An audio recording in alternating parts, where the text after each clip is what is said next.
मैं एक बार फिर से आप लोगों का और जो वेबकास्टिंग पे लाइव देख रहे हैं सबका स्वागत करता हूं और हम आगे की यात्रा शुरू करते हैं।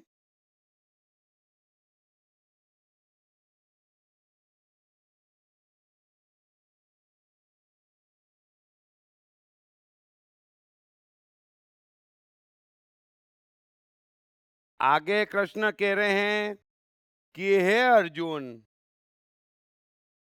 वृष्णि वंशियों में कृष्ण अर्थात मैं स्वयं तेरा सखा, पांडवों में धनंजय अर्थात तू, मुनियों में वेदव्यास और कवियों में शुक्राचार्य कवि भी मैं ही हूँ।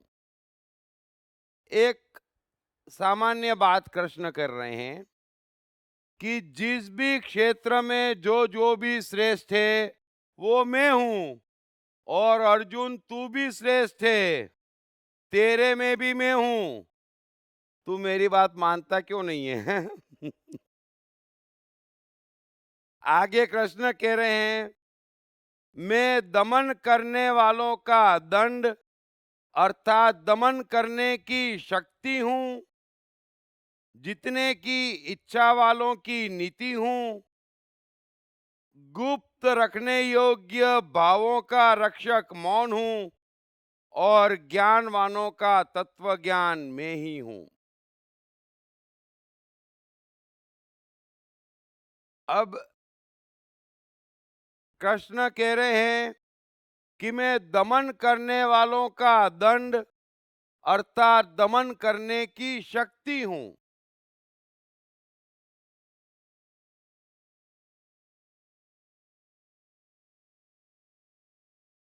दमन का अर्थ होता है किसी भी प्रकार की मारकाट, हिंसा, दबाना, जो भी आप समझते हैं।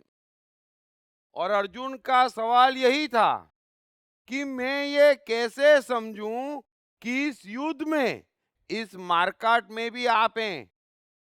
कृष्ण कह रहे हैं, अर्जुन सुन, मैं दमन करने वालों का दंड अर्थात दमन करने की शक्ति हूं। अगर ये जरूरी हो जाए, अगर ये जरूरी हो जाए कि ये व्यक्ति, ये समाज, ये मान्यता, ये परंपरा कुछ भी को दंड देना आवश्यक हो गया है, अगर नहीं दिया गया, अगर नहीं दिया गया तो बड़ी हानि हो जाएगी, काफी गड़बड़ हो जाएगी। तो क्या करेंगे? तो दंड देना पड़ेगा। वैचारिक दंड तो सभी जानते हैं कि युगों से ज्ञानी लोग देते आ रहे हैं और एक के बाद एक कुरीतियों, कुप्रथाओं, मान्यताओं से छुड़वाते आ रहे हैं। एक जमाने में बिल्ली रास्ता काट जाती थी, आज इतना नहीं काटती है ना। लेकिन काटने वालों का आज भी काट जाती है।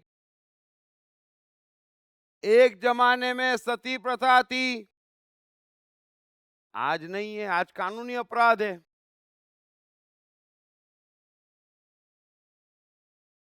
तो सामाजिक परंपराएं हों, धार्मिक परंपराएं हों, जैसे एक जमाने में दहेज, है ना, अधिकार माना जाता था, आज कानूनी अपराध हो गया। सो धर्म हो या समाज हो, वैचारिक स्तर पे जब ये तय हो जाए कि ये चीज मनुष्यता के लिए या इस मनुष्य पर्टिकुलर के लिए हानिकारक हो गई, तो दंड देना आवश्यक है। और सिर्फ दंड देने की भावना से वापरी हुई शक्ति में हूं, है ना। तो अर्जुन, शक्ति तो मैं हुई, शक्तिशाली होना जरूरी है। एक चीज समझ लेना, कृष्ण यानी पूर्ण, पूर्णता की शिक्षा देते, पूर्णता में जिए हैं। मनुष्य में कोई भी कमी नहीं होना चाहिए। किसी भी क्षेत्र का कोई भी ज्ञान ऐसा नहीं होना चाहिए जो उसे नहीं आता हो, और उसे शक्तिशाली होना चाहिए। कैसा भी युद्ध हो, कैसा भी व्यक्ति हो, उसे सक्षम होना चाहिए। सो कृष्ण कह रहे हैं कि शक्ति में हूं, ये मरियलों का धर्म में नहीं हूं। क्या करें, हम तो अहिंसावादी हैं, प्रभु जैसा करवाए, या तेरे को सद्बुद्धि दे दे। अरे हमको देते आती है ना, हमको देते आती है, और अच्छे अच्छों को सद्बुद्धि देते आती है। और सद्बुद्धि देते ना आती हो तो ये नेता, ये ब्यूरोक्रेट्स इंडिया में जीने ही ना दे। इन्हें तो रोज रोज सद्बुद्धि की आवश्यकता पड़ती है। और जो बिजनेस करते हैं वो जानते हैं, जो बिजनेस करते हैं वो जानते हैं कि इनसे कॉम्प्लिकेटेड कॉम नहीं हो सकती है ना, एक अलग ही तरीके की कॉम है। सो कृष्ण अर्जुन से कह रहे हैं कि तू शक्तिशाली है, तू महान तीरंदाज है, और तेरी ये शक्ति, तेरी ये तीर चलाने की क्षमता में हूं। लेकिन जैसे ही तू ये क्षमता राज्य पाने के लिए यूज करता, कि वो मैं नहीं हूं। जैसे ही ये क्षमता तू ये मानकर यूज करता, और करता आ रहा है 30-40 साल से, तेरी सारी शक्तियों का उपयोग तू कौरवों के विरुद्ध राज्य पाने के लिए, और क्योंकि तू उन्हें शत्रु मानता है इसलिए करता आ रहा है। शक्ति का ऐसा उपयोग मैं नहीं हूं। लेकिन आज तू समझ ले, बहुत हो गया इनका भी, अब ये दंड के अधिकारी है। और तू भाव ये जगा कि मुझे अब इनको दंड देना है, और दंड देने के लिए वापरी गई शक्ति मैं हूं। मैं भी आपको समझा रहा हूं, शक्तिशाली होना पहला कर्तव्य है, और दंड देने से, लेकिन योग्य टाइम पे, है ना। और कोई अपने पे हमला कर रहा है इसलिए दंड नहीं देना है ना। किसी से पटती नहीं है इसलिए दंड देना, ये तो हम रोज करते हैं। कोई हमारे मतलब की बात नहीं कर रहा, दंड दे दो। किसी ने उस दिन सताया था, आज मौका मिला है, दंड दे दो। ये दंड की शक्ति कृष्ण नहीं है। दंड का अर्थ इतना ही है कि ये व्यक्ति, ये मान्यता, ये समाज, ये परिवार मनुष्यता के लिए अब खतरा हो गया है, मेरे लिए नहीं, मेरा कोई महत्व नहीं है। तो दंड करने की शक्ति कृष्ण कह रहे हैं कि मैं हूं। हे अर्जुन, कंस ने मुझे जीवन भर मारने की कोशिश करी, मैंने कंस को कभी अपना शत्रु नहीं माना।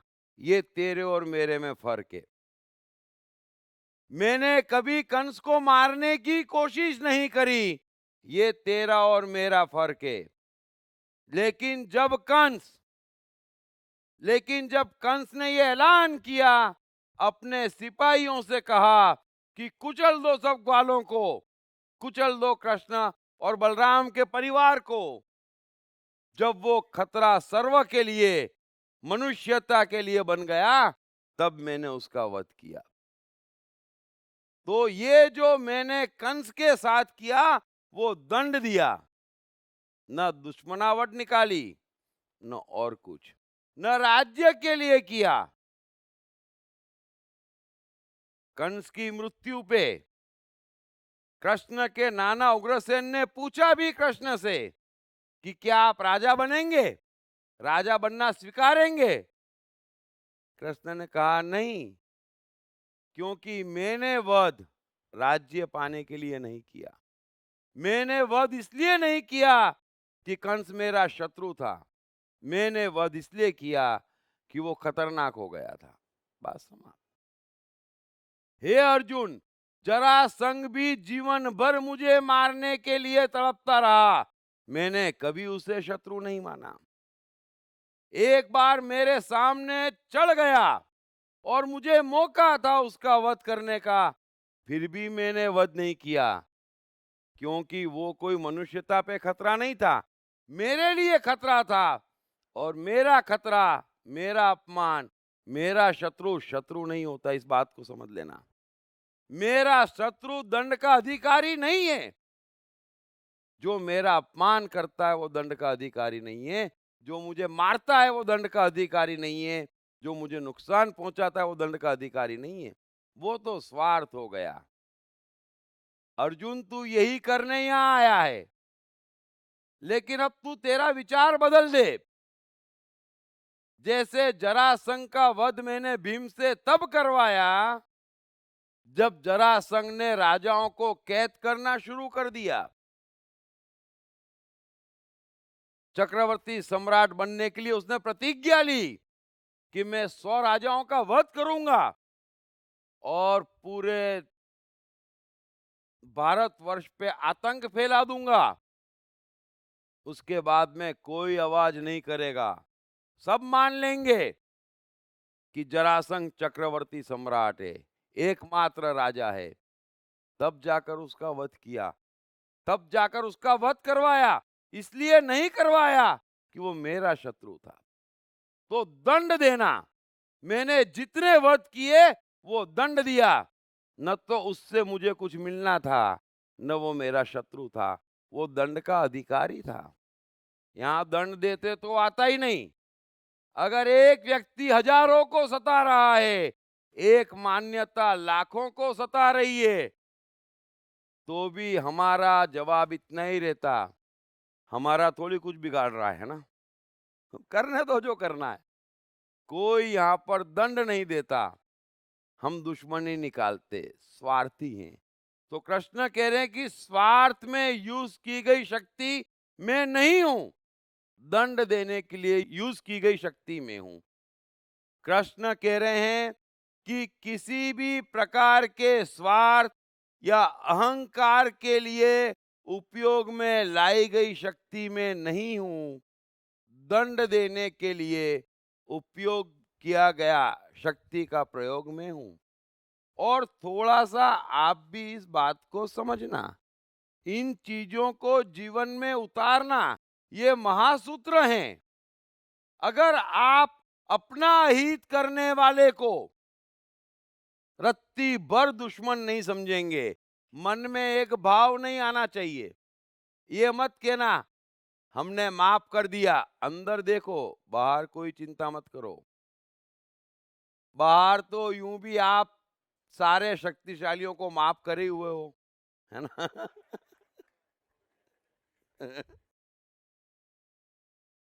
कौन कितने नेताओं और कौन कितने पंडित मौलवी पादरियों से उलझने चला गया, और किसने कितने ब्यूरोक्रेट से झगड़े ले लिए, और किसने कितनी मीडिया से झगड़े ले लिए। सो आपको अपने मन की शक्तियां जगानी है, और आप जगाना चाहते, अगर आप महान बनना चाहते, अगर आप सुखी होना चाहते, तो ये सारे वो गुण हैं जो आप में होना चाहिए। इसके बगैर आप कल्पना नहीं कर सकते। बार बार सब जने एक ही सवाल पूछते हैं, ये महान कैसे बना, ये सफल कैसे बना, और एक ही जवाब है उसका कि कृष्ण गीता में जिन गुणों की चर्चा कर रहे हैं उसमें वो जी रहे हैं, और कुछ भी नहीं है, बस और कुछ भी नहीं है। लेकिन ये गुण उतारना आसान नहीं है। बाकी सारा ज्ञान, बाकी सारी शिक्षाएं आसान है, लेकिन अपना हित करने वाले को गलत न समझना और मनुष्यता पे जो खतरा हो जाए उससे उलझना, ये दोनों काम करना हर मनुष्य के बस का नहीं है। तो दंड देने वालों की शक्ति में हूं, आगे कृष्ण कह रहे हैं, जितने की इच्छा वालों की नीति में हूं। कृष्ण ये नहीं कह रहे, समझ लेना, कि अच्छी अच्छी नीतियां में हूं। अच्छी बुरी, पाप पुण्य, सच झूठ, इससे जीवन का कुछ भी लेना देना नहीं है। इससे धर्म का कुछ भी लेना देना नहीं है। जीवन बड़ा ही अलग है। जीवन प्रैक्टिकल है, जीवन सामान्य है और जीवन सामने है। अगर कृष्ण जीतने के लिए तय करते, ये तय करते कि महाभारत का युद्ध कौरवों को हारना है, तो उसके लिए जो भी नीति बनाना पड़ती है ना, फिर छल भी करना पड़ता, कपट भी किया, झूठ भी बोला, लेकिन दंड देने के लिए कृष्ण कह रहे हैं वो नीति में हूं।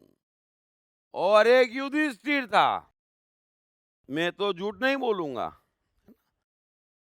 अब ये ऐसी कैसी नीति से युद्ध करने आया है मेरे भाई? हैं? एक भाई कह रहा है मैं हथियार नहीं उठाऊंगा।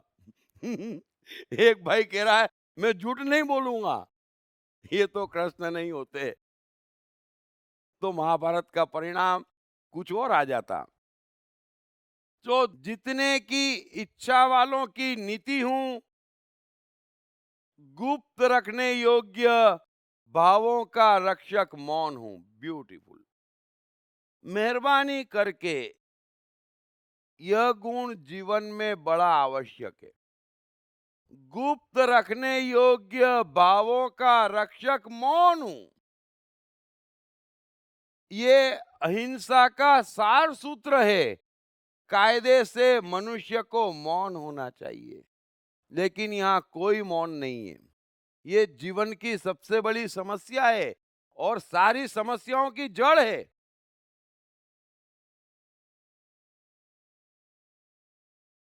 अहिंसा का अर्थ होता है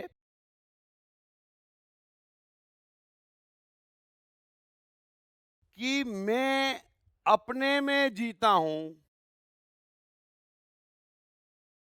और जब आप अपने में जीते हैं, मैं डे टू डे लाइफ में समझाने की कोशिश कर रहा हूं। जब मैं अपने में जीता हूं, तो एक चीज समझना कि मेरा और आपका एक रिश्ता है, तो हम साथ में भी जीते हैं, है ना? लेकिन उस रिश्ते का एक दायरा है। उस रिश्ते का एक दायरा है। क्या है? कि मैं प्रेम से बोलता, आप प्रेम से सुनने आते, हम सब एक दूसरे को प्रेम करते, आप सवाल पूछते, मैं जवाब देता, और दायरा यहां समाप्त हो जाता है। अब मनुष्य ऐसा नहीं करता, वो मौन नहीं है। आप जीवन में कहीं भी मौन नहीं है। दायरे से हर मनुष्य बाहर निकलता है और ज्यादा जानने की, पर्सनल जानने की कोशिश करता है। ये मौन नहीं है, ये हिंसा है। हम यही करते। कृष्ण का और आपका संबंध उनकी गीता का है। कृष्ण का और आपका संबंध जीवन में उन्होंने कब क्या सीखा और ऊंचाइयां कैसे पाई, इसका है। इन दोनों से किसी को कोई मतलब नहीं है। कृष्ण और राधा का प्रेम क्या था, है ना? द्वारका सचमुच सोने की थी, लेकिन अब वो नहीं है, सोना मिलेगा नहीं आपको, है ना? थोड़ा सा आप अपने जीवन को समझना। आपका और इन आर्टिस्टों का संबंध क्या है, जरा समझना। कोई गायक है, कोई एक्टर है, आपने पिक्चर देखी, आपने गाना सुना, एक्टिंग पसंद आई, इतना ही आपका संबंध है। गाने का आनंद लिया, उसको दिल में बिठाया, उसका सम्मान किया, यह आपका संबंध है। यहां पर कोई अटकता नहीं। आजकल किसके साथ घूम रहा है? आपका उस बात से कोई संबंध नहीं है। आप ऐसी जगह जा रहे हैं जहां कोई माफी नहीं है। इस बात को समझना, ये आपको अलाउड नहीं है। कुदरत ने दुनिया ऐसी नहीं बनाई है। आपको दो यहां पर घोड़े की बांध के भेजा है, ऐसा घोड़े की तरह, जितना है उससे आगे न पीछे, आगे न पीछे। और जो कोई भी फंसा है वो आगे और पीछे देखने में फंसा है। यहां पर खाने के पैसे नहीं है,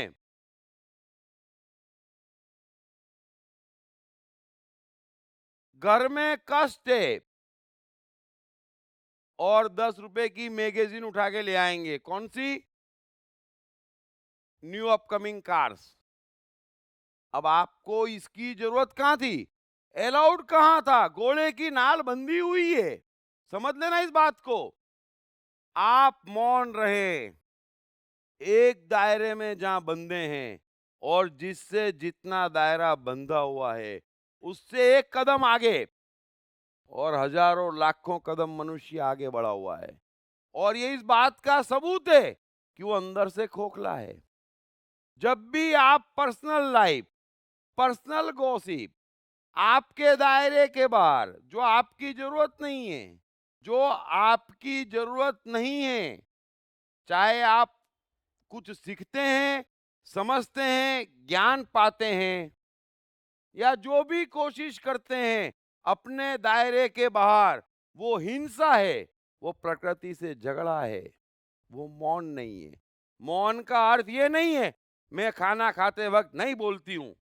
अरे अंदर देख कितना बोल रही है, क्या नहीं बोलती हूं? ये मुंह में पट्टी बांध दी। हमारे महावीर भी मौन थे, हम भी मौन है। अरे मौन रखने वाले ऐसे नहीं होते। मौन है मन का मौन,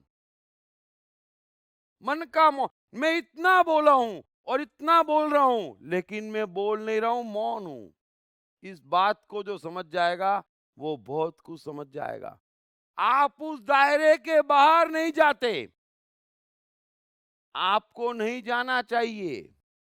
और ये इस बात का सबूत है, जितना आप दायरे के बाहर जाते, और दायरा सब जगह बंधा हुआ है, जैसे ही दायरे के बाहर जाते, इस बात को समझ लेना जीवन में कुछ भी नहीं है, अंदर खोखलापन है, बड़ी अशांति है, जीवन उपद्रव है, समय कट नहीं रहा, कुछ मिल नहीं रहा, तो दायरे के बाहर झांकते हैं। दायरे के बाहर नहीं झांकना। और हर व्यक्ति अपने जीवन में गौर करे, दायरे के बाहर झांक के अनरिक्वायर्ड पूछता, अनरिक्वायर्ड जिज्ञासा, अनरिक्वायर्ड ज्ञान, अनरिक्वायर्ड कोशिशें, सब कुछ अनरिक्वायर्ड, जो रिक्वायर्ड ही नहीं है, जो रिक्वायर्ड ही नहीं है। कुदरत ने जीवन बड़ा सीधा बनाया है।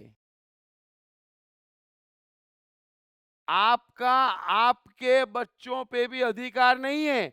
कहां गया था, कौन कौन दोस्त थे, आपको क्या करना, आपका उसका संबंध क्या है वो देखो, आपका और उसका संबंध क्या है वो देखो।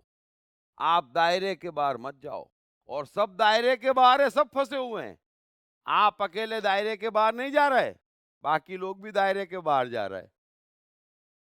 आपके जीवन में कोई दायरे के बाहर जाए आपको पसंद नहीं आता, लेकिन दूसरे के जीवन में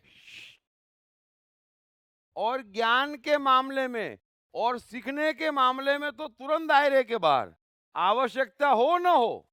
बुद्ध एक ही बात कहते थे, क्योंकि पूछने वाले एक ही सवाल पूछते हैं, है ना, और ये मनुष्य की समस्या है। बुद्ध कहते थे भाई तू मौन क्यों नहीं हो जाता, दायरे के बाहर क्यों जाता है, ये धर्म क्या है?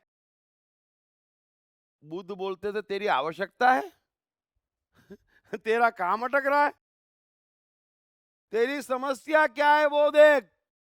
घोड़े का दाबला लगा और तेरी समस्या देख।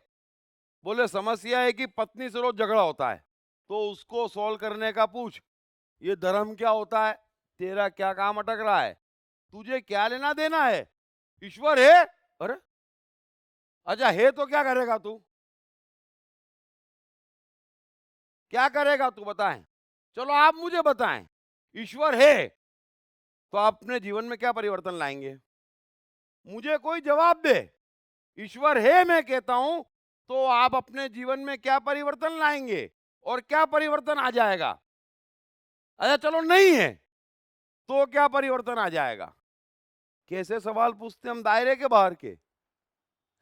समस्या जीवन है, दायरे के बाहर के सवाल। ईश्वर है तो बुद्ध कहते थे है, बोल क्या चेंज लाएगा? है चेंज क्यों लाऊंगा? तो फिर जाना यार। हैं? बेमतलब, कुछ लेना देना नहीं है। आप दाबला बांध दो, जब जरूरत होगी तब बुद्ध की तरह भीतर से आएगा, तब खोजने जाना। आज क्या है? आज किसी की गाड़ी नहीं अटक रही है। आप अपने जीवन में जाओ और एक कदम इधर से उधर मत बढ़ाओ।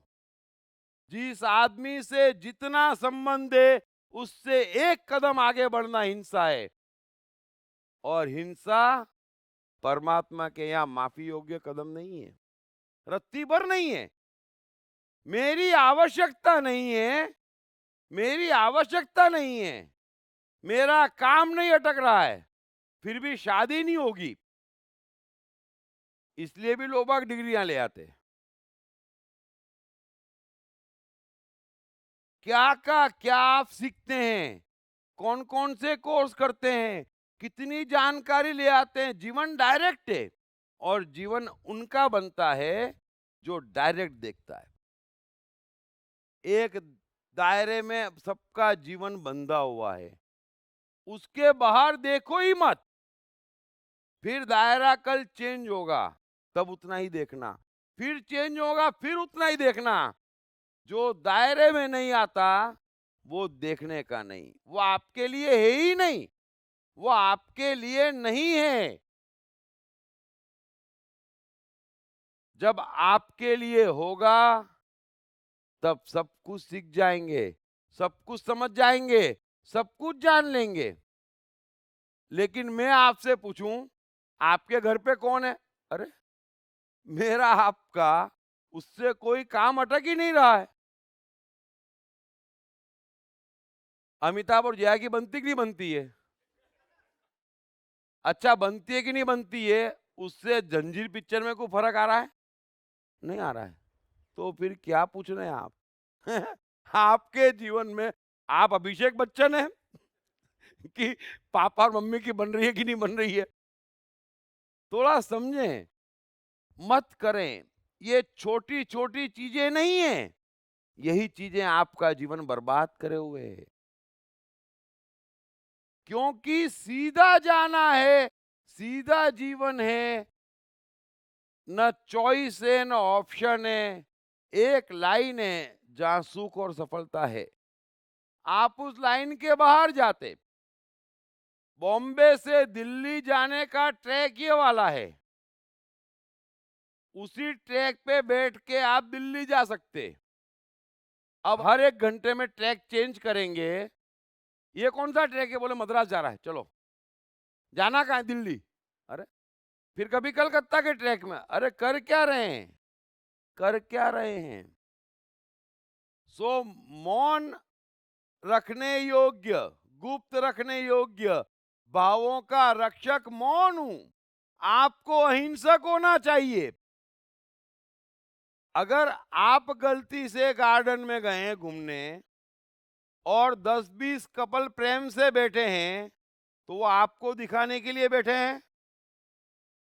तो आपको दिखना भी नहीं चाहिए कायदे से। लेकिन या तो स्पेशली देखने जाते कौन कौन बैठा है। हम उल्टा काम करते,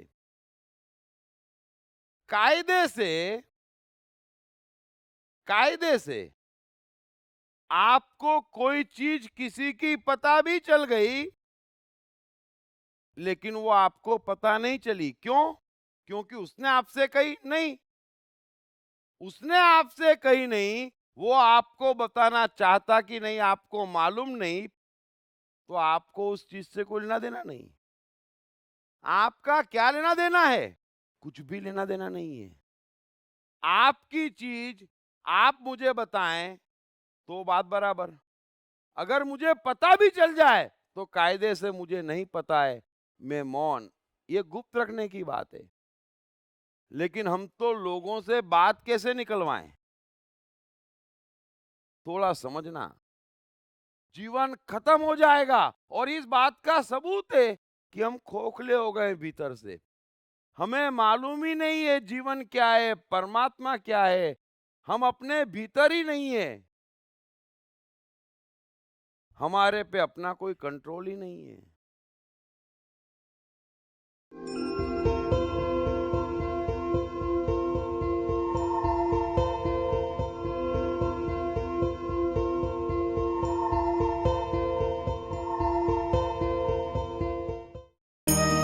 कृष्णा मन और जीवन के मास्टर। कृष्णा एक प्रेमी, एक कलाकार, एक गुरु, एक राजनेता, एक व्यवसायी। कृष्णा शून्य से सृजन करने का एक श्रेष्ठ उदाहरण। कृष्णा जो कठिनतम परिस्थितियों में भी हंसते हुए जीने की कला सिखाते हैं। कृष्णा जिन्होंने जीवन का हर युद्ध जीता। दीप त्रिवेदी द्वारा लिखित किताब मैं कृष्ण हूँ। ये किताब कृष्ण के संपूर्ण जीवन पर रिसर्च करने के बाद कुछ इस साइकोलॉजिकल अंदाज में सिलसिलेवार रूप से लिखी गई है कि जिसे पढ़ते पढ़ते आपका जीवन भी बदलता चला जाएगा। मैं कृष्ण हूँ। ये किताब अंग्रेजी, हिंदी, मराठी तथा गुजराती में एक साथ atmanestore.com साथ ही सभी प्रमुख ई-कॉमर्स साइट्स पर भी उपलब्ध है।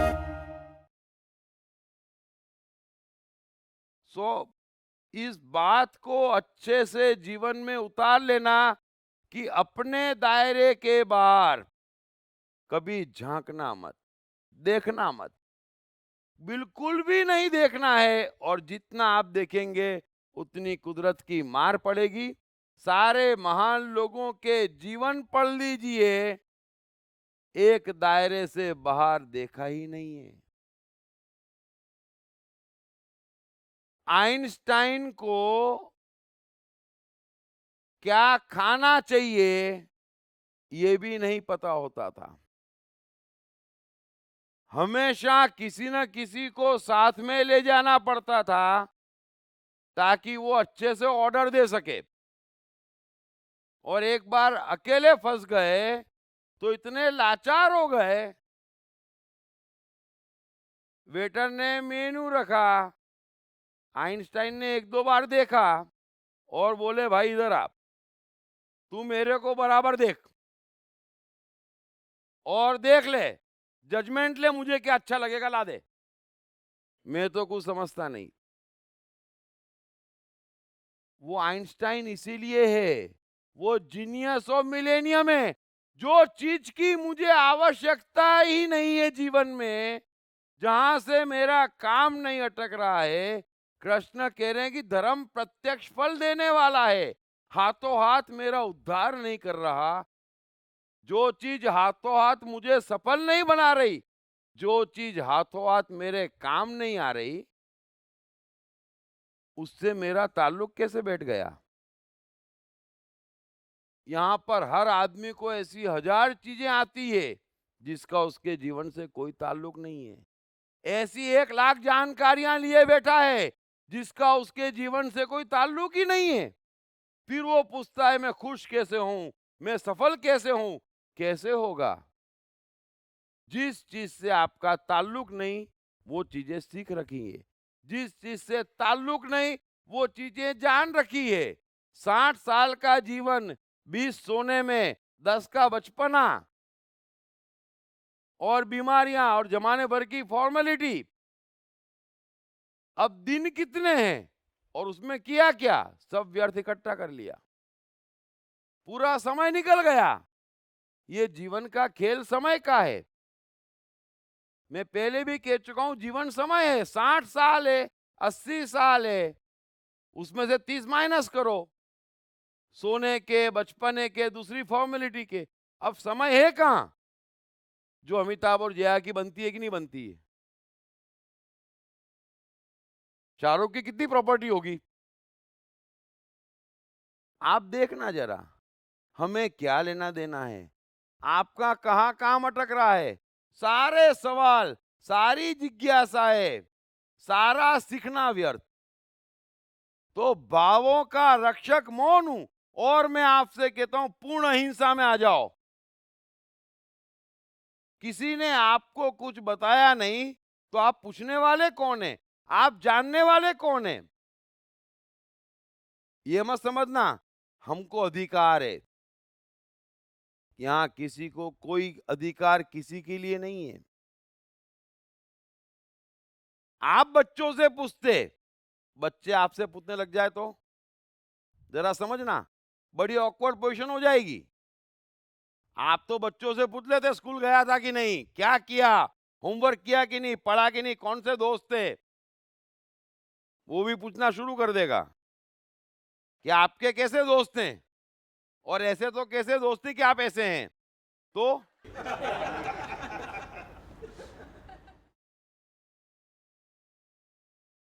बच्चे बोल देंगे माँ से, तू तो चुप ही रहे, तेरा जजमेंट तो देख लिया। ये है ना पिताजी। तू तो चुप ही रहे, तेरे में जजमेंट होता तो ऐसे पिताजी लाती। अगर बच्चे बोलना और पूछना शुरू हो जाएंगे तो क्या पोजीशन हो जाएगी। सो आपको क्या करना है वो खुद बताएगा जब फंसेगा। आप देख ले कहीं फंसा है, ठीक है। यहाँ तो हर बात में हर कोई एक दूसरे को, और जिसको हम जानते नहीं, जिनसे लेना देना नहीं, हमारा काम नहीं अटक रहा। आप समझे जीवन का खेल समय का है, समय मूल्यवान है, और आपके पास समय ही नहीं है। अभी आपका जीवन एक दायरे में बंधा है, और आत्मा कैसे पाए? अरे कितने मन है मालूम है? कॉन्शियस माइंड किसको कहते हैं पता है? नहीं, वो तो नहीं पता, सिर्फ आत्मा की चिंता है। अरे आत्मा बहुत दूर है। अभी मन बुद्धि का फर्क नहीं मालूम। तो समझे थोड़ा, हम दायरे में रहें। स्टेप बाय स्टेप जीवन है, और स्टेप बाय स्टेप चलने वाला फास्ट पहुंच जाता। हम सीधे दौड़ते, और सीधे आप दौड़ नहीं सकते। यहां से दिल्ली एक कदम पे नहीं जा सकते। आने वाला हर मीटर आपको क्रॉस करना पड़ेगा। हर एक किलोमीटर की यात्रा करनी पड़ेगी। एक एक किलोमीटर करके दिल्ली आएगा, और उस एक किलोमीटर में उसी जगह पर रहेंगे तो दिल्ली आएगा। ऐसे ही आप जहां हैं उस दायरे में अपने को बांध देंगे तो अगला किलोमीटर खुलेगा, फिर अगला खुलेगा, फिर अगला खुलेगा, और बहुत जल्दी आप सफल, महान और सुखी हो जाएंगे। लेकिन अभी दायरे में ही नहीं है। सब कुछ अनरिक्वायर्ड। रिक्वायर्ड 10 चीजें नहीं है मनुष्य के जीवन में, उसको रिक्वायर्ड 5 ज्ञान नहीं है, रिक्वायर्ड 3 कोशिशें नहीं करी उसने, सब अनरिक्वायर्ड किया। और फिर सवाल पूछते हैं हम, आगे कृष्ण कह रहे हैं कि ज्ञानवानों का तत्व ज्ञान में ही हूं। बस यही तो बात है। ये कोई ज्ञान है? शाहरुख ने क्या किया, इसने क्या करा, ये क्या हो रहा है, आपका किसी बात से कुछ लेना देना नहीं है। तत्व ज्ञान में हूं, एक बेसिक, और अपने को पहचानना में हूं, अपने को जानना में हूं, अपने जीवन को जानना में हूं, अपने जीवन के दायरे को जानना में हूं, अपने जीवन के दायरे में रहना में हूं। तो तत्व ज्ञान में हूं। एक तत्व ज्ञान को छोड़कर यहां सबको सारे ज्ञान है।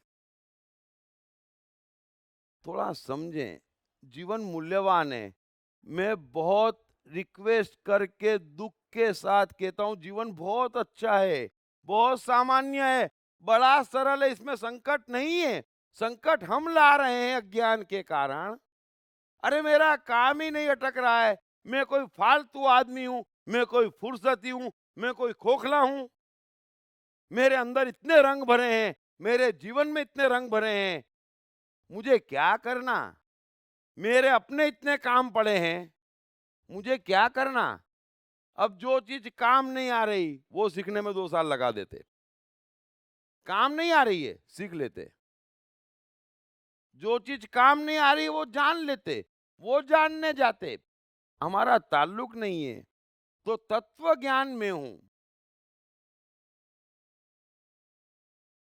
और हे अर्जुन, सब भूतों की उत्पत्ति का कारण है वह भी मैं ही हूं, क्योंकि ऐसा चर और अचर कोई भी भूत नहीं है जो मुझसे रहित हो। ब्यूटीफुल। थोड़ा इस बात को समझना, हम ये जो कृष्ण कह रहे हैं ना उस बात को समझें तो बेहतर है। मैंने आपसे कहा आपका दुश्मन नहीं है, जो मनुष्यता का दुश्मन है वो आपका दुश्मन है। कृष्ण कह रहे हैं कि चर अचर ऐसा कोई भूत नहीं है जिसमें मैं नहीं हूं, इस ब्रह्मांड का ऐसा कोई कण नहीं है जिसमें मैं नहीं हूं, ऐसा कोई मनुष्य नहीं है जिसमें मैं नहीं हूं। तो मेरा दुश्मन कौन है, मेरा शत्रु कौन है? जो मेरे ब्रह्मांड को और मेरी इस मनुष्यता को नुकसान पहुंचाए। मुझे नुकसान पहुंचाना, अरे मैं 500 करोड़ में एक हूं, वो कोई नुकसान पहुंचाना हुआ? वो कोई नुकसान पहुंचाना नहीं हुआ। बुद्ध को नुकसान पहुंचाने वाले सुबह से शाम तक मिल जाते थे, तो क्या वो बुद्ध के दुश्मन थे? कतई नहीं थे। बुद्ध के दुश्मन वे सारे पाखंड थे जिसकी उस समय की मनुष्यता गुलाम थी और आज भी है। तो बुद्ध उसके दुश्मन थे, वो पाखंड बुद्ध के दुश्मन थे। ये बुद्ध पे चिल्लाने वाले, बुद्ध को गालियां देने वाले बुद्ध के दुश्मन नहीं थे। इस बात को समझना। तो कृष्ण के भी दुश्मन और कोई नहीं है। ये जितनी गलत मान्यताएं हैं, ये धर्म के नाम पे जितने गलत उपद्रव हैं, वो ही कृष्ण के दुश्मन हैं। अतः मैं एक और किमिया आपको सिखाता हूं। आप कोशिश करना, आसान है। हम क्या देखते, दो मनुष्यों के जो संबंध है उसका सबका क्राइटेरिया क्या है, किसका मेरे साथ व्यवहार क्या है, इससे मुझको फायदा क्या है, इसने मेरे साथ क्या किया है। अच्छा अच्छा किया तो आदमी अच्छा है, मेरा है। अगर उसने मेरे साथ खराब किया तो आदमी बुरा है। मैं कह रहा हूं ये क्राइटेरिया ही नहीं है। आप मेरे साथ 100 बुरा करें तो भी आप मेरे अजीज हो सकते। इस बात को समझना, यही भगवान की खूबी है। अगर एडिसन कहता है कि बाइबल बंक के, अगर बुद्ध कहते ईश्वर नहीं है, अगर कबीर कहते हैं, अगर विवेकानंद कहते हैं, या कोई भी कहता है, या बिल गेट्स कहते हैं कि मेरा भाग्य भगवान में कोई भी विश्वास नहीं है, तो परमात्मा कहते हैं कि तू ऐसा मत समझ कि उनका मेरे पे विश्वास नहीं है या मेरा उनसे संबंध नहीं है। न वो मेरे शत्रु हैं, न वे मुझे नकार रहे हैं। तो यहां पर तो हम प्रैक्टिकल जीवन की बात कर रहे हैं। आप मेरे साथ 100 व्यवहार बुरा कर रहे हैं, पहली बात तो अगर मुझे ऐसा दिख रहा है तो कहीं ना कहीं गड़बड़ है। और वाकई अगर आप कर रहे हैं तो भी आप मेरे शत्रु नहीं हैं। आप मेरे शत्रु तब बनेंगे जब आप आसपास वाले दूसरों का जीना मुश्किल करे होंगे। तो जो मनुष्यता का दुश्मन है वो मेरा दुश्मन है। अगर आपके आसपास वाले सब आपसे खुश हैं, आप सबका ख्याल रख रहे हैं, आप कर्तव्यनिष्ठ हैं, और सिर्फ आप बुद्ध को इसलिए नहीं स्वीकार पा रहे हैं कि ये तो हमारे हिंदू धर्म के खिलाफ बोल रहे हैं, पाखंडों के खिलाफ बोल रहे हैं, तो बुद्ध बोलेंगे नहीं, तू कुछ भी बोल ले लेकिन तू मेरा भक्त है। क्यों? क्योंकि तू कर्तव्य निभा रहा है, तेरे से सब खुश हैं। मेरा दुश्मन नहीं है।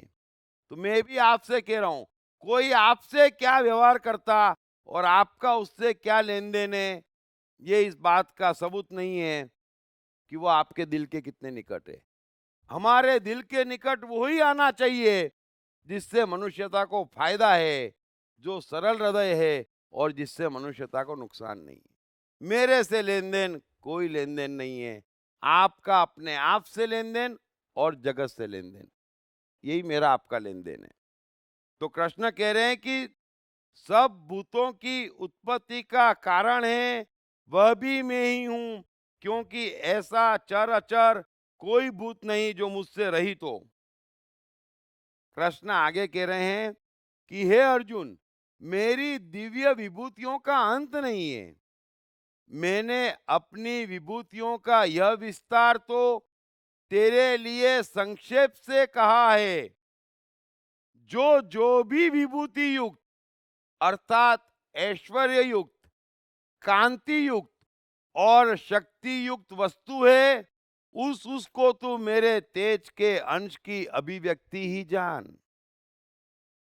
अथवा हे अर्जुन, मुझे एक सीधी बात बता, इस बहुत जानने से तेरा प्रयोजन क्या है?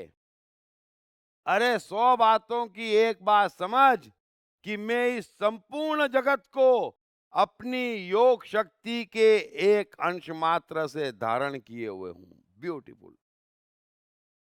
और इसके साथ 10वां अध्याय समाप्त हुआ। तो कृष्ण कह रहे हैं कि मेरी विभूतियां अनंत है। जो भी शक्ति युक्त है, जो भी ऐश्वर्य युक्त है, जो भी कांति युक्त है, जो भी श्रेष्ठ है, वो सब में हूं।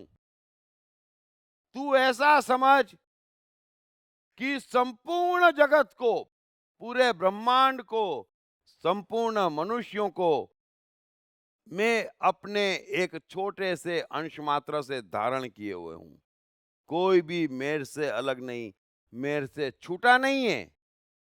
अतः तू समझ ले कि युद्ध में मैं अच्छी तरह से हूं और तू दंड देने के लिए युद्ध कर और युद्ध के लिए खड़ा हो जा।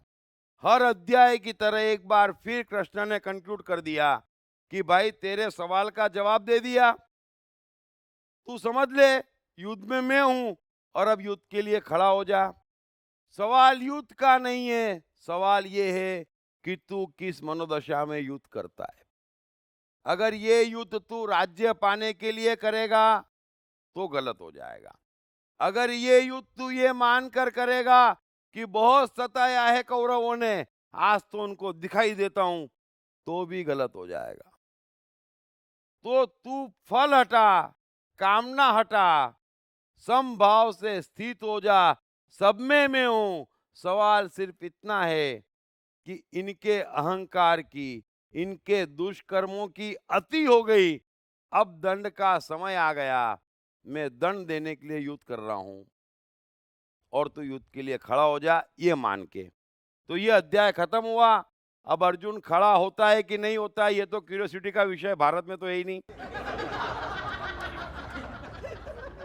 सो अब आगे का अध्याय तो हम शुरू कर नहीं पाएंगे। मैंने काफी चीजें आज कही जो जीवन से सीधा ताल्लुक रखती है। तो कोई भी सवाल हो, कोई भी कंफ्यूजन हो तो प्लीज पूछ लें। सर मैं एक सवाल पूछना चाहता हूँ। बोलो, पूछिए ना। अभी ये आपने आज के अध्याय में पूछा था, बताया था कि लेडीज़ का स्टेटस ऑफ माइंड और मेल और फीमेल का। तो मैंने काफ़ी बार देखा है ऑफिस में और इधर हर एक जगह पे कि दो लेडीज़ जब भी आपस में बात करती है तो घंटों घंटों बात करती है और आखिरी में एंड में ऐसे बोलती है कि चलो अभी बस हो गया, मुझे किचन में कुछ काम है, मैं फुर्सत में कब बात करूँगी। और वैसे ही दो जेंट्स बात करते हैं तो हार्डली 5 मिनट्स 10 मिनट्स में उनका ख़त्म हो जाता है। तो उसमें से हम क्या जाने कि किसका स्टेटस ऑफ माइंड क्या है, भले वो मेल है या फीमेल है। देखो, मैं जब साइकोलॉजी समझाऊंगा तो आपको फीमेल स्टेट ऑफ माइंड के पूरे गुण बताऊंगा। लेकिन आप ये समझें कि फीमेल स्टेट ऑफ माइंड का अर्थ होता है पहले तो कि वो अपने में सिमटा हुआ है, और अपने में सिमटा होता है जो, वो बड़ा स्ट्रांग होता है। आप देखना, जो अपने में सिमटा होता है ना, कई बार आपको भी आसपास में अनुभव होगा, अकेला भी इस पे भारी पड़ता है ना, क्योंकि वो बाहर नहीं झांकता। तो आप उसको बदलेंगे कैसे, आप उससे निपटेंगे कैसे, समझ लेना। अकेले बुद्ध पूरे भारत पे भारी पड़ गए, है ना। बुद्धम शरणम गच्छामि हो गया, पूरा भारत बुद्ध के सामने झुक गया, क्योंकि बुद्ध ने पूरा का पूरा अपने को समेटा हुआ था, है ना। तो ये पहला गुण है लेडी स्टेट ऑफ माइंड का, कि अपने को समेटा हुआ है, और जिसने अपने को समेटा हुआ है ना, उसके सामने तू बोले ऐसा, है ना। दूसरी बात, लेडी स्टेट ऑफ माइंड की लेडी स्टेट ऑफ माइंड की सबसे बड़ी विशेषता ये होती है कि जो भी होना चाहिए, जो भी करना है, उसके लिए उन्हें मुंह नहीं खोलना पड़ता। कुछ ऐसा किमिया होता है कि सामने वाला अपने आप कर देता है ना। ये बहुत बड़ा किमिया होता है, और हर मनुष्य में कुछ मात्रा में जेंट स्टेट ऑफ माइंड होता है, कुछ लेडी स्टेट ऑफ माइंड होता है। तो कितने परसेंट में कौन सा है? और जेंट स्टेट ऑफ माइंड को त्याग के अगर हम लेडी स्टेट ऑफ माइंड की तरफ यात्रा करते हैं, तो साइकोलॉजी की भाषा में उसको धर्म की यात्रा कहते हैं। तो धर्म की यात्रा के कई मार्ग हैं। ये साइकोलॉजिकल मार्ग है, एक समय का मार्ग है, ऐसे कई मार्ग हैं। तो हमको जेंट स्टेट ऑफ माइंड से लेडी स्टेट ऑफ माइंड की तरफ जाना चाहिए, है ना। अब कई महिलाएं होती है, उनको कुछ मांगना नहीं पड़ता, है ना। एक बार खाने में नमक ज्यादा डाल दिया तो आप समझ जाते नई साड़ी लाने का वक्त आ गया, है ना? होता है, मैजिक होता है। तो जनरली मुंह नहीं खोलना पड़ता। ऐसे कई कई गुण हैं, लेकिन अपने में सिमटे होते। और दूसरा क्या है कि साइकोलॉजी स्टेप्स में होती, है ना। So lady state of mind हो, चाहे इच्छा हो, चाहे हमारे कोई भी भाव हो, उसके स्टेप्स होते हैं।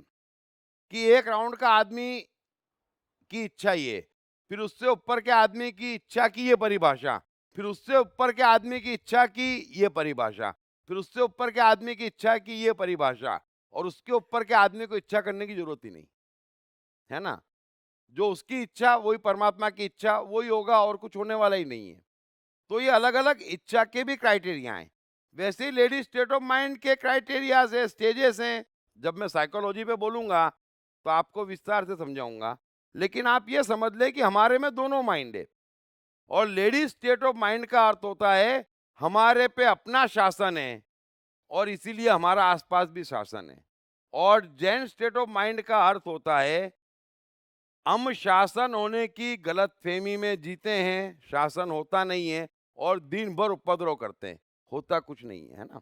जैसे जिसको देखो, कई लोग होते, टाइम नहीं है, अच्छा, और क्या कर रहा मालूम ही नहीं है। अरे ये कमाल का मेल स्टेट ऑफ माइंड है, समझ लेना। टाइम ही नहीं है जिनके पास, वो पक्का मेल स्टेट ऑफ माइंड है। और फीमेल स्टेट ऑफ माइंड का अर्थ ही होता है कि टाइम ही टाइम है। सो कई कई क्राइटेरिया हैं। सर दायरे के बाहर झांकना, आपने बताया था दायरे के बाहर झांकना, मगर दायरा कितना है, क्या है, हु कैन डिफाइन दायरा? अगर हम माने कोई दायरा है, तो अगर हम ये भी तो हो सकता है कि हमारे चारों ओर एक दायरा बन गया हो, मिट्टी पड़ी हो हमारे दायरे पे, और थोड़ा सा झांकने पर हमें हमें दायरे के बाहर हर डायमेंशन दिख सकती है।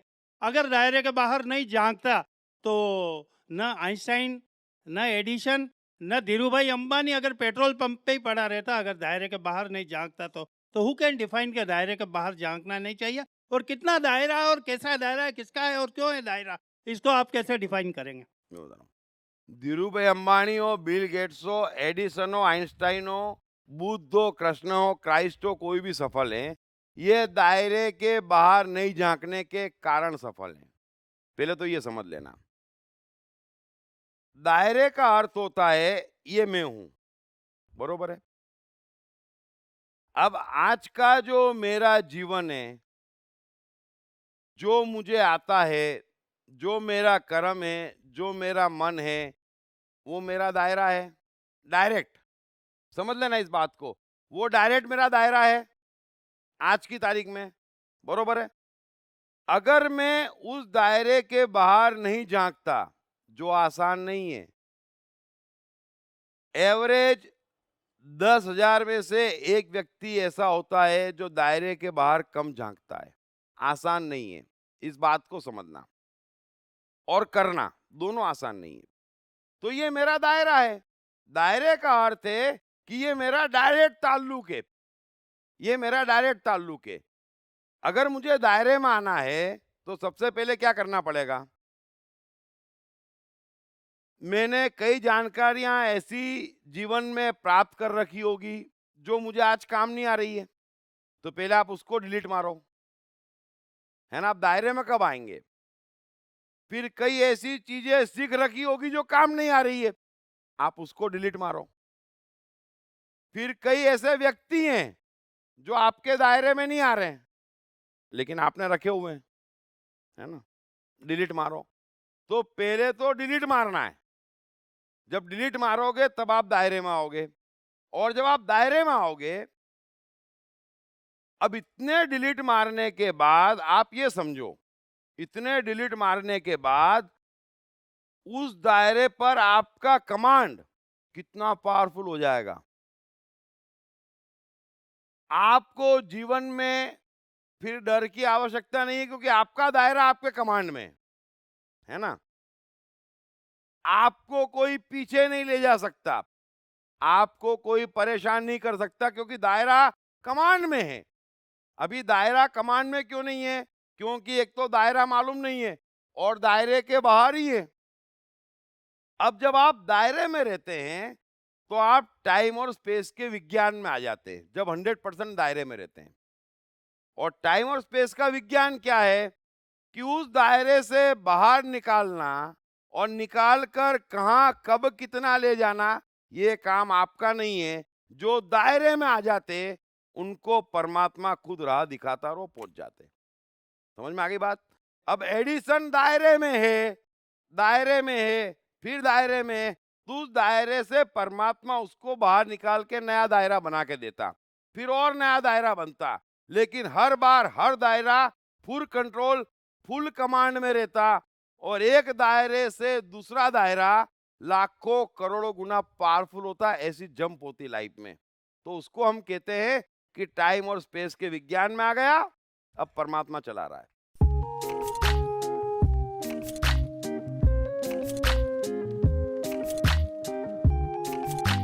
हाय, मेरा नाम शील कुमार अवस्थी है और मैं बैंक में काम करता हूँ as a senior manager. My name is Omkar Kulkarni and I'm a engineering student. मेरा नाम जयराम प्रसाद है, मैं सेल्फ एम्प्लॉयड हूँ। मैंने इनकी बुक पढ़ी I am the mind. Sir ने I am the mind book में बहुत क्लियरली मेंशन किया है कि माइंड किस तरीके से वर्क करता है, कैसे प्रॉब्लम्स को क्रिएट करता है और इसका सोल्यूशन क्या है लाइफ में।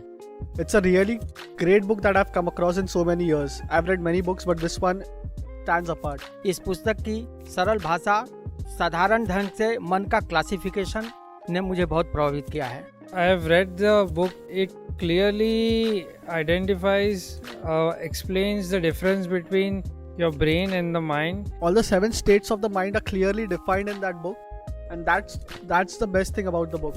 So it's a very nice book written in a very clear language. मेरा तो मानना है, मैं मन हूँ पुस्तक, हर व्यक्ति को पढ़ना चाहिए। ये जिंदगी को आसान बनाने का सरलतम तरीका है। अगर ये आई एम द माइंड एक बार समझ में आ गई, it is going to make the magic in the life.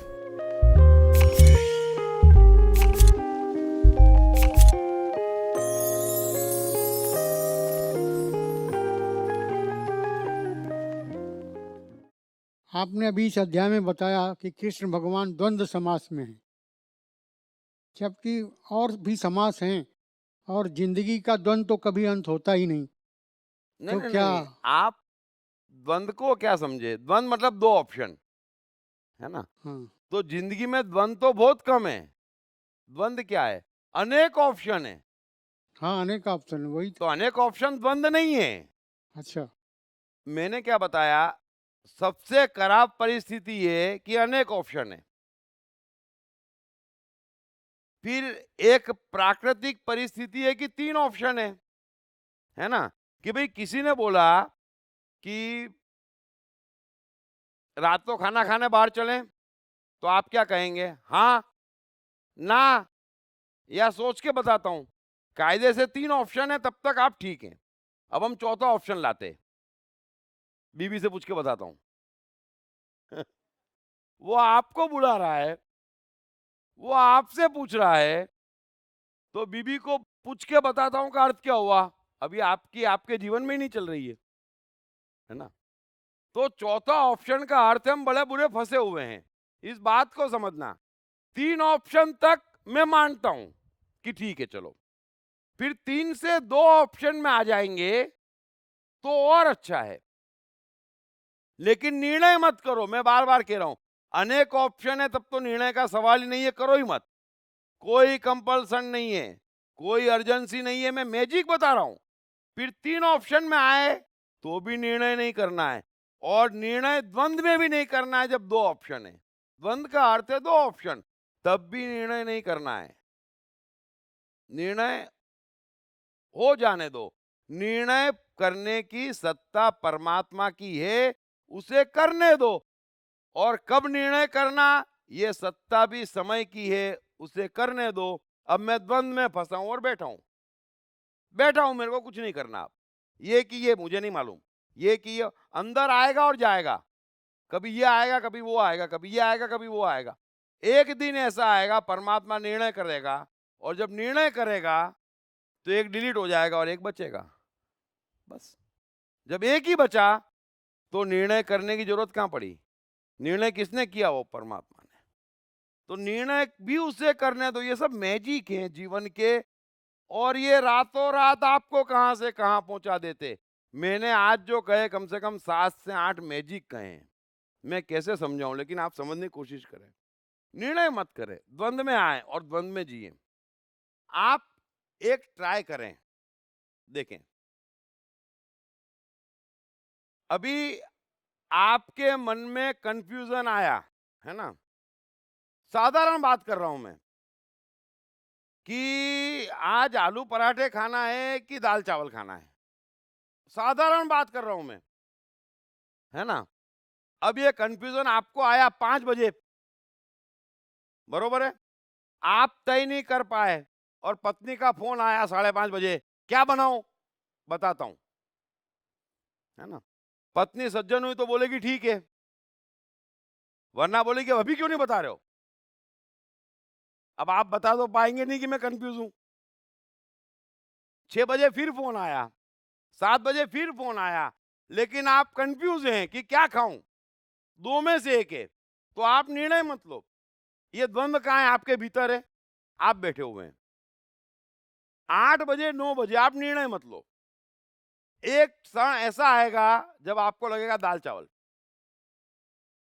आएगा, और तब दाल चावल आप कृष्ण की तरह खाएंगे, 56 भोग की तरह। क्योंकि यहां दाल चावल और यहां दाल चावल, बस मियां बीबी राजी, परमात्मा का मिलन हो गया। इस बात को समझ ले आप। तो एक चीज होगी, परमात्मा को निर्णय लेने दो, हम दाल चावल खाएं कि आलू पराठे खाएं। या फिर निर्णय नहीं कर पा रहे, आज भूखे रहो, या पत्नी की डांट सुनो। ये क्या तरीका लगा रखा है, 8-8 बजे तक बताते नहीं हो, खाना कौन बनाएगा? तो हेलो हेलो हाँ इधर इधर हाँ बोलिए। तो कोई भी बिजनेस डिसीजन में भी ऐसा ही ऑटोमेटिकली फाइंड। परफेक्ट। अगर आपने वो कर लिया तो बिजनेस, अगर आपको यहां से बिल गेट्स बनना है, तो आप जानते हैं कितने डिसीजन का खेल है? 5 डिसीजन का। और हम जो बिजनेस कर रहे हैं वहां दिन में 20 डिसीजन ले रहे हैं। समझ लेना, जीवन का खेल है 5 डिसीजन का, और हम दिन में 20 निर्णय कर रहे हैं। क्यों? क्योंकि हम सोचते हैं अर्जेंसी है। अर्जेंसी नहीं है, पेशेंस चाहिए। बहुत- अर्जेंसी एकदम पेशेंस रखना, हाँ एकदम पेशेंटली काम करना पड़े। अरे आप अपने दायरे में, आपका काम ठीक चल रहा है, बरोबर है। अब कुछ इधर उधर हो गया तो द्वंद्व में आओ, त्रिगुणी में आओ, और एक निर्णय हो जाओ। तब तक जल्दी नहीं है, क्योंकि आपके भीतर जब तक निर्णय एक नहीं आ रहा है, तब तक आप ये मान के चल लो कि अभी परमात्मा ने तय नहीं किया क्या करना है। आपका अहंकार जल्दी करता है, नहीं शाम तक तय नहीं करा तो बर्बाद हो जाएंगे। ऐसे तो करोड़ चीजें तय कर ली, कौन से आबाद हो गए। ये सब मैजिक है। परमात्मा से टच में रहो, भीतर है, बहुत प्यारा है, मास्टर है, इंटेलिजेंट है, उसको आने दो, बरोबर है। उसको करने दो। हम तो मस्त हैं, हम तो यहाँ जीने आए हैं, काम उसको करने दो। गीता की जय हो। हेलो, हाँ गीता की जय हो। हाँ सर, अभी कृष्ण जी ने कहा हाँ पुरुष लोग मैं वो करता हूँ ये करता हूँ कुछ नहीं करता, और महिला लोग महिला लोग कुछ नहीं बोलेगा सब कुछ कर देता है। लेकिन मुझे एक चिंता है, वो रामायण में भी सोचा, महाभारत में भी सोचा, रामायण में सीता की वजह से चक्कर हो गए और महाभारत में द्रौपदी से। अब शायद कलयुग में भी महिलाओं को सरकार भी तारीफ कर रहा है और हर घर में लोग आदमी परेशानी है बीवियों से, कुछ घरों में मुझे भी बहुत लोग बोलता है। इसका मतलब कलयुग तो विनाश तो नहीं हो रहा है महिला की वजह से, शायद। देखो ऐसा है, मैं यही समझा रहा हूं, सदियों से ये शास्त्र चिल्ला रहे हैं, है ना, कि स्त्री में कुछ भी नहीं है, स्त्री में धार्मिकता नहीं है। कृष्ण तो स्त्री स्त्री कर रहे हैं, ये लोग चिल्ला रहे हैं स्त्री नरक का द्वार है, स्त्री से दूर रहो, स्त्री को देखो मत, स्त्री को मंदिर में मत आने दो। तो भी सारा काम आप तो मान रहे हो कि स्त्रियों का काम हो रहा है, तो इनकी चल कहाँ रही है? चल तो स्त्रियों की रही है ना, शास्त्रों की चल रही है।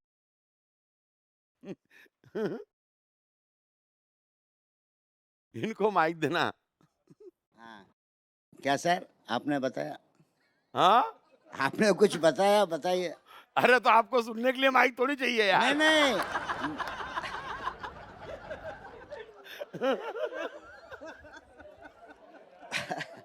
अगर बहुत सारे ऑप्शन हो तो निर्णय न ले।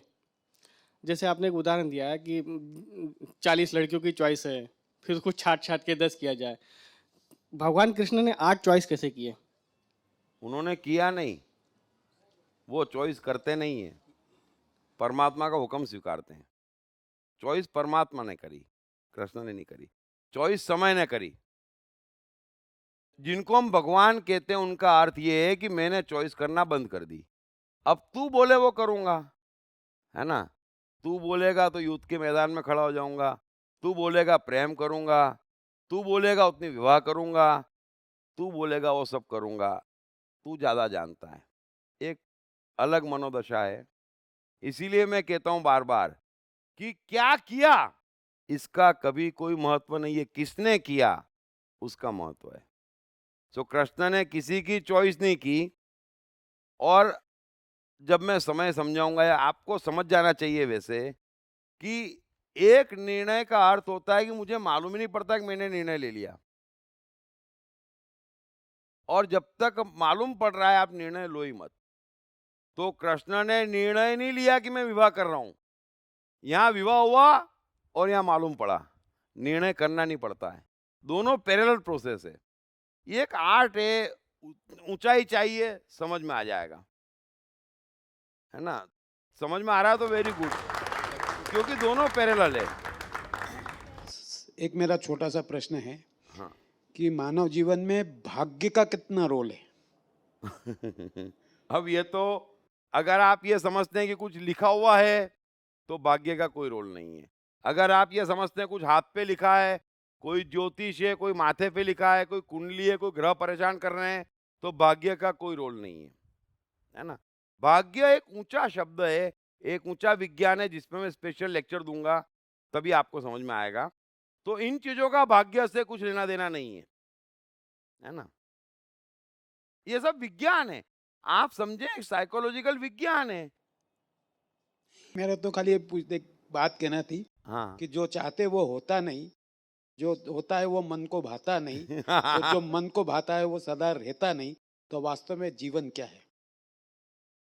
ब्यूटीफुल। जीवन है, एक पल से ऊपर का जीवन यहाँ किसी के पास नहीं है। मनुष्य की बुद्धि ने मनुष्य को सुला दिया है, हम सो रहे हैं। तो जो सो रहा है वो ये समझ रहा है कि ये मेरा 80 साल का जीवन है ना? वो जीवन है ही नहीं। जीवन एक पल का है। आपकी कोई सांस है लगातार? नहीं है। एक सांस आ रही है, एक सांस जा रही है। ये सांस का खेल आप समझ रहे हैं, लेकिन समय का जो जादू है वो मनुष्य समझ नहीं रहा है कि एक पल आ रहा है और एक पल जा रहा है। तो जीवन 80 साल का नहीं है, जीवन एक पल का है और ऐसे एक एक पल करके जीवन चल रहा है। अब आप उसको कंटिन्यूटी मान रहे हैं और जो ये समझ जाए कि ये कंटिन्यूटी नहीं है, अब आपका समाज हो, धर्म हो, शिक्षा हो, समझ हो, आपकी बुद्धि हो, हम कंटिन्यूटी मान के चल रहे हैं। ABCD Z, यहाँ कंटिन्यूटी नहीं है। तो जीवन पल पल का है और अगर इस पल में हम हैं तो इस पल में हम सफल हैं, फिर अगले पल में फिर सफल है, फिर अगले पल में फिर सफल है और पिछले 5 घंटे से हम सफल है, क्योंकि हमने एक एक पल करके पूरे 5 घंटे निकाल दिए। तो जीवन एक एक पल है, हम उसको सलंग करते हैं। हम रिश्तों को भी सलंग करते हैं, हम वस्तु को भी सलंग करते, सलंग नहीं है। अगर ये गाड़ी है तो वो आपकी कब है? जब आप उसमें बैठते हैं, उतने ही समय आपकी है वो। फिर अगर आपने बेच दी तो आपकी रही नहीं। तो कितने पल वो आपकी है? जितने पल आप उसमें बैठते हैं, लेकिन 24 घंटे यहाँ लगा के रखते हैं कि गाड़ी मेरी है। तो हम जो कंटिन्यूटी करते हैं ना, कंटिन्यूटी जीवन है नहीं, एक पल का है और इस पल में जो भीतर है वही सत्य है, वही परमात्मा जो भीतर है, उसमें जी लिया, आप सफल। फिर अगला पल, फिर अगला पल, फिर अगला पल। और कई बार ऐसा होता कि एक ही विचार एक ही लय में, जैसे एडिसन 27 रोज लेबोरेटरी में या वॉन्गस्टन चित्रकारी कर रहा था सूर्यास्त की, तो 1 वर्ष तक एक ही चित्र बनाता रहा, एक ही पेंटिंग बनाता रहा, तो पूरा वर्ष एक पल हो गया। इसीलिए मैं कह रहा हूं कि जो महान है उन्होंने 5 निर्णय किए और 5 काम किए, सिर्फ पल को खींच लिया, है ना? पल को खींच लिया। बुद्ध ने एक ही काम किया, समझना। आप लोग समझते तो अच्छी बात है। बुद्ध ने एक ही काम किया, 35 से 40 वर्षों तक ज्ञान दिया। तो बुद्ध एक ही पल जिए 35 वर्ष, दूसरा पल ही नहीं जिए। अब एक पल 35 वर्ष का हो गया तो वो पल कैसा निकल गया?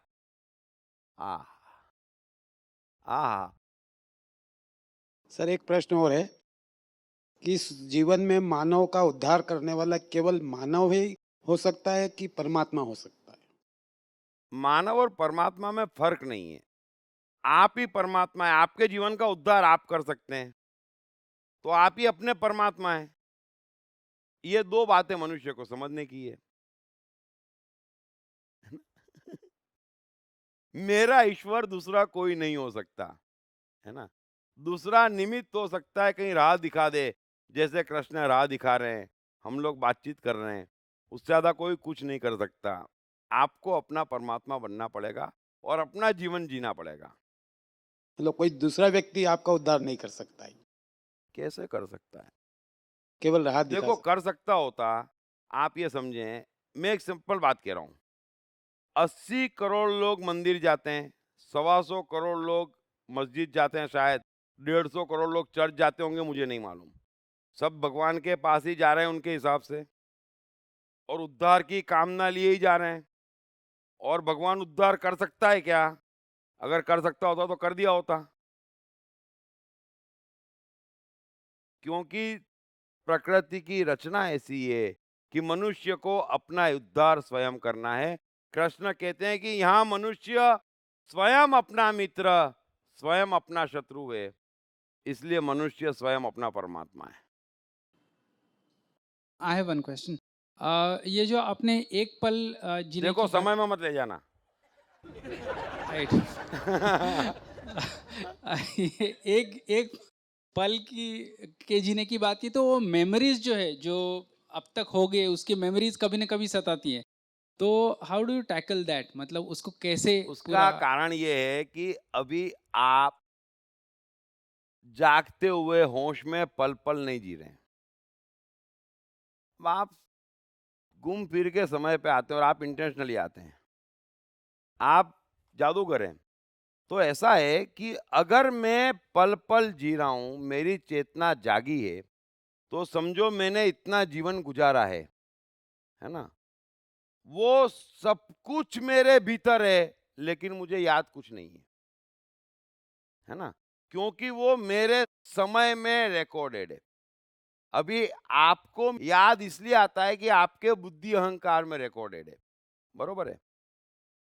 अब वो याद आता है कब? जब जरूरत ही नहीं है। अभी आप मेरे सामने हैं नहीं, आपको मेरे से कोई काम नहीं है, आपका काम नहीं अटक रहा है, फिर भी आपके दिमाग में आता है उसने ऐसा किया था। अब यहां क्या होता है, जब समय में रिकॉर्डेड है तो कुछ भी याद नहीं है इस पल के अलावा, लेकिन आप सामने आए, भले आप 30 साल पहले मिले होंगे, यहां समय से उतनी मेमोरी बाहर आ जाती है, ये वो है, इसने ऐसा किया था। दो बात में फर्क है। तो रिकॉर्डेड परमात्मा में है कि रिकॉर्डेड मनुष्य के अहंकार में है? अगर अहंकार में है तो पहली बात तो 100 में से 10 चीजें याद है, और अकारण परेशान करती रहती है आके, जिसकी आवश्यकता नहीं है।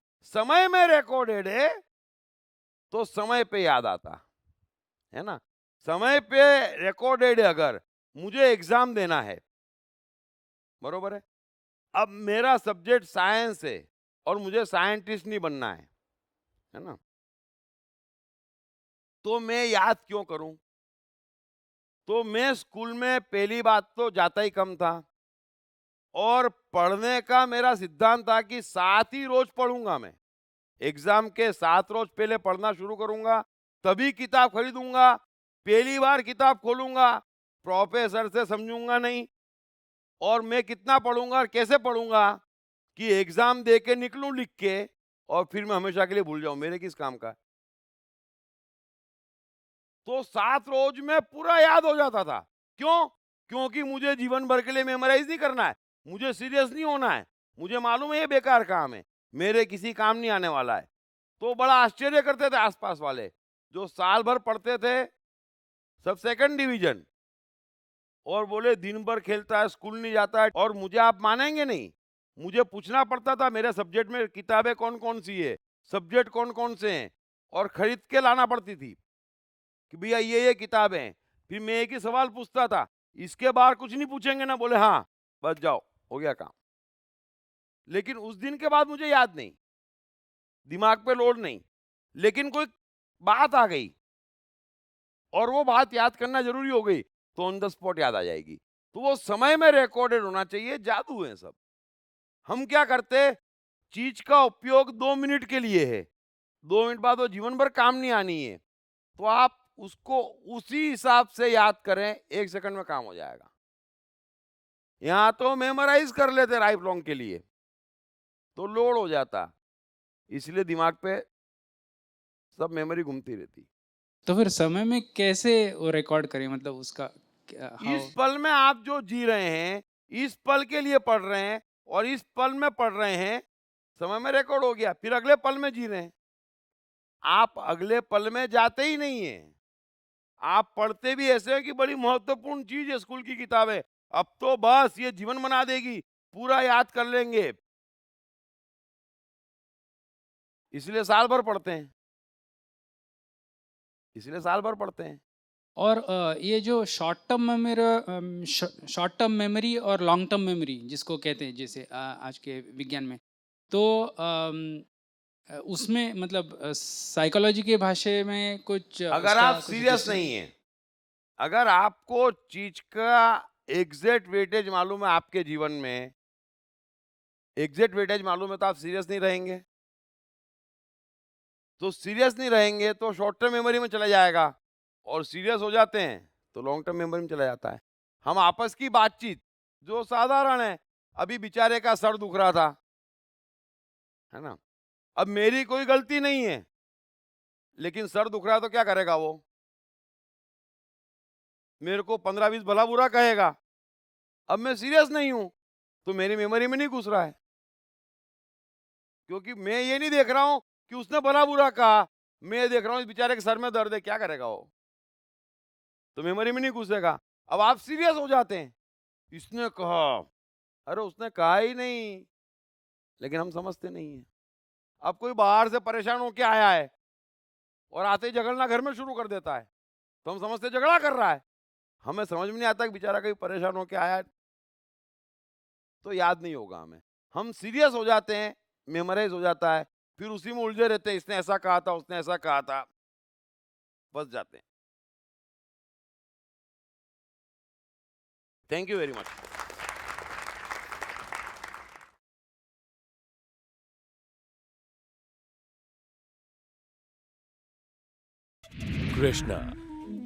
कृष्ण का बचपन कैसा गुजरा? कृष्ण राधा का प्यार क्या था? कृष्ण ने कितने विवाह किए? कृष्ण की चाइल्ड साइकोलॉजी क्या थी? कृष्ण ने ग्वाले से द्वारकाधीश तक का सफर कैसे तय किया? ये यादव स्थली क्या है? इन तमाम सवालों के जवाब जानिए। दीप त्रिवेदी द्वारा लिखित किताब मैं कृष्ण हूँ। ये किताब कृष्ण के संपूर्ण जीवन पर रिसर्च करने के बाद दीप त्रिवेदी द्वारा कुछ इस साइकोलॉजिकल अंदाज में सिलसिलेवार रूप से लिखी गई है कि जिसे पढ़ते पढ़ते आपका जीवन भी बदलता चला जाएगा। मैं कृष्ण हूँ। ये किताब अंग्रेजी, हिंदी, मराठी तथा गुजराती में एक साथ atmanestore.com साथ ही सभी प्रमुख ई-कॉमर्स साइट्स पर भी उपलब्ध है। दीप त्रिवेदी की मनुष्य के जीवन और उसकी साइकोलॉजी पर एक गहरी पकड़ है। मनुष्य जीवन के विभिन्न पहलुओं पर सर्वाधिक चर्चा करने का रिकॉर्ड भी उन्हीं के नाम पर है।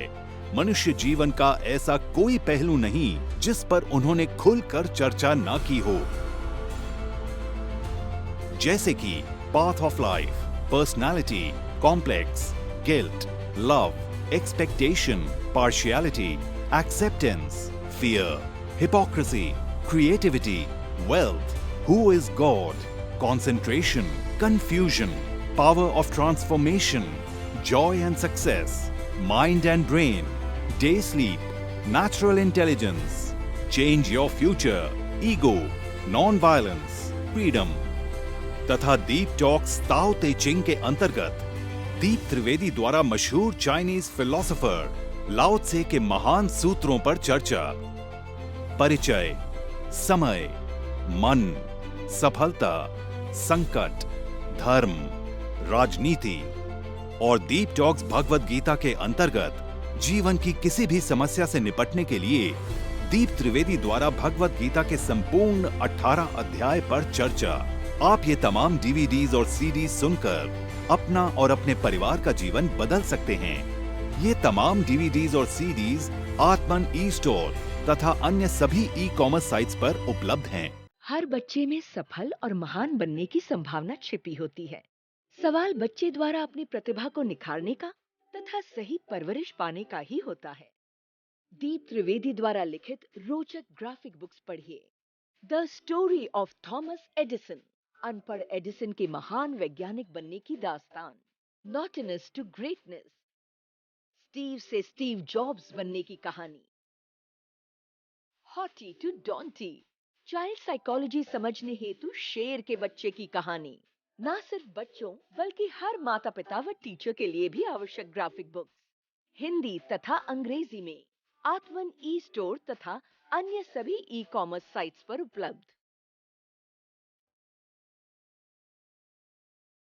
एक प्रैक्टिकल चर्चा साइकोडायनामिक्स के पायनियर दीप त्रिवेदी के साथ, जो पल भर में जीवन बदल दे। दीप टॉक्स बाय दीप त्रिवेदी 6 अप्रैल से हर शनिवार और रविवार सुबह 8 से 9 बजे एनडीटीवी गुड टाइम्स पर।